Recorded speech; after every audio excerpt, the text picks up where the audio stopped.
ये कांग्रेस के जो लोग बोल रहे हैं ना कि 14 लाख का 15 लाख की बात बोल रहे थे, 100 पाइप गाड़ने का खर्चा 1 से सवा लाख रुपए होता है। 25 किलोमीटर की लाइन गाड़ के देखो कितने 15 लाख आ गए हमारे। अच्छा, हाँ, मोटर, डीपी, लाइट, बिना सीक्रेट बता रहे हैं हाँ। कांग्रेस ये सीक्रेट बता रहे हैं कांग्रेस का कि भाई कांग्रेस के जमाने में जो भ्रष्टाचार था उसी वजह से तो गई। भ्रष्टाचार को भाजपा ने शिष्टाचार बना लिया है। कैसे कैसे कैसे? ऐसे कि अगर आप किसी भी डिपार्टमेंट में जाएंगे तो बिना पैसे के कोई काम नहीं होता, बिना पैसे के कोई काम नहीं होता। एक अरे वो कह रहे भाजपा ने भ्रष्टाचार के खिलाफ लड़ाई छेड़ी है, युद्ध छेड़ा है, बिल्कुल, बिल्कुल। भ्रष्टाचारी आज जेल युद्ध नहीं छेड़ा है सर उनने नई मशीन बनाई है। एक कौन सी मशीन? भ्रष्टाचार को माफ करने वाली मशीन बनाई है। जो भ्रष्टाचार करता है वो भाजपा में कह रहे नई मशीन है, वॉशिंग मशीन। देखिए, भ्रष्टाचार का नाम कांग्रेस का नाम ही भ्रष्टाचार है। कांग्रेस भ्रष्टाचार की पर्याय है। 2014 से पहले आप उठा करके देखिए, एजी, ओजी, कनीमोजी, 2G स्पेक्ट्रम, कोल घोटाला, एक से एक बड़े बड़े स्कैंडल। अरे लेकिन वो क्या कह रहे हैं, वो कह रहे हैं कांग्रेस के तमाम लोग और इंडिया गठबंधन, चलिए इंडिया गठबंधन के लोग, वो जो सवाल उठाया भाई साहब ने कि भाई भाजपा की स्थिति तो ये है कि जो जो आ रहा है वो सब साफ हो रहा है, नीट एंड क्लीन। एक वॉशिंग मशीन दिखाई गई थी प्रेस कॉन्फ्रेंस में, यहाँ डालो और नेता साहब। इनसे पूछो, इनका तो नेता धरती से ही साफ हो गया है। कांग्रेस साफ हो गई, देश से कांग्रेस साफ हो गई है साहब। जो कांग्रेस यहाँ पर थी देश के अंदर, कांग्रेस साहब, दिग्विजय सिंह साहब 36 साल में क्यों आए यहाँ आज, क्यों आए? तो ये सवाल थोड़ा सवाल जायज है, लौट रहा है आपके पास, ये सवाल जायज है। कांग्रेस सब कुछ इतना ही अच्छा कर रही थी तो एक एक करके हर जगह से कांग्रेस गायब हो रहा है और कांग्रेस के बड़े बड़े नेता भी भाग रहे हैं। भाई मध्य प्रदेश में सबसे बड़ा चेहरा थे महाराज जी, वो भी चले गए। देखिए, जो लोग गए हैं उनके, जो कांग्रेस पार्टी छोड़ के गए हैं वो किस लिए गए हैं ये आप भी अच्छी तरह जानते हैं। और वो किस लिए गए बताइए ना। वो इसलिए गए, जब सिंधिया जी गए वो उनके ड्राइवर से हार गए और वो सत्ता से छोड़ के चले गए कि वो सत्ता के बिना नहीं रह सकते थे। ऐसे लोग जो करप्टेड लोग थे, जो जरूरत से ज्यादा करप्टेड लोग थे। अच्छा, तो अब सिंधिया खराब हो गए? बिल्कुल अब खराब हो गए। एक बात बताए, उधर थे तो ठीक। एक तरफ ये देखिए, सिंधिया जब कांग्रेस में थे तो वो क्या बोलते थे कि भाजपा के हाथ खून से रंगे हुए। किसानों को गोली मारने का काम किया था किसने? भाजपा ने।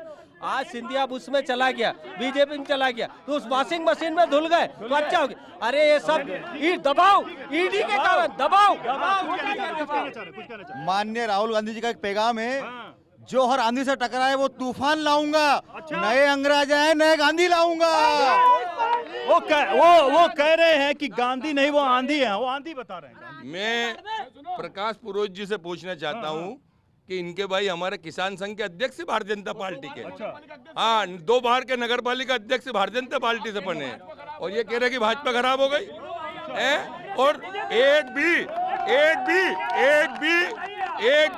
ज्योतिराज सिंधिया के ऊपर एक भी भ्रष्टाचार का आरोप। ठीक है, हाँ बताइए क्या कह रहे हैं? ये भाजपा खराब है तो इनका भाई भाजपा में कैसे है? 2 बार भाजपा का नगर पालिका अध्यक्ष, किसान मोर्चा का जिला अध्यक्ष। और हमने तो सुनो, हमने तो राम मंदिर की तारीफ भी बनाई है और राम मंदिर भी बना दिया। और अब भी सुनो, हमारे थोड़ा पीछे चलते थोड़ा पीछे चलते, जगह बनाते हैं। हाँ भाई, हाँ बोलिए। आप कह रहा हूँ, अरे 2.5 लाख से कम नहीं जीतेंगे हम। हाँ, और लिख लो, अब की बार 400 बार ये मैनेजमेंट करने वाले लोग 400 पार। अब ये स्थानीय मुद्दों की अब की बार कितने बार? हम जीतेंगे। 180 कांग्रेस 400 पार। अब की बार कांग्रेस 40। गरीब आदमी की सुनो। अरे भाई, हाँ ये छोड़ दूर से बोल दो तो। हमारे राजगढ़ क्षेत्र से सर रोडमल जी नागर वापस जीतेंगे। ये कह रहे हैं नागर जी फिर जीतेंगे। नागर जी फिर जीतेंगे, 6 लाख वोटों से जीतेंगे। एक मिनट मुझे बोलने दो। एक मिनट सुनाई दे रहा है, एक मुद्दे की बात करूंगा मैं। बोलिए। एक मिनट, एक मुद्दे की बात हो रही है, कांग्रेस के मित्रों से मैं बोलना चाहता हूं कि जब 96 में कांग्रेस की सरकार थी तो मुस्लिमों की दुकान तोड़ी गई। राजा दिग्विजय सिंह से बताइए। कांग्रेस वालों ने, जब कांग्रेस की सरकार थी 10 साल में, तो पुराने बस स्टैंड पे मुस्लिमों को की दुकान तोड़ी गई और फिर उसके बाद 15 महीने की सरकार फिर वापसी आई, फिर उन मुसलमानों की दुकान तोड़ी गई और उनको कोई व्यवस्था नहीं दी गई। तो कांग्रेस भाई एक सवाल मैं चाह रहा था। देखिए बहुत सारी बातें हुई, थोड़ा ठीक है, हम एक बार फिर से राष्ट्रीय मुद्दों की बात करेंगे, लेकिन जरा राजगढ़ की बात कर लेते हैं। अच्छा चलिए राजगढ़, इसका जवाब सुनिए। देखिए हर साल अतिक्रमण आता था इनकी सरकार में, अतिक्रमण तोड़ते थे, गरीब आदमी झोपड़ी निकाल देते थे, झोपड़ी तोड़ देते थे, उसकी दुकान तोड़ देते थे। हमने उसका प्रोजेक्ट बनाया कि हम उसको गुमटी मुक्त कर दें और पक्की दुकान बना के दें।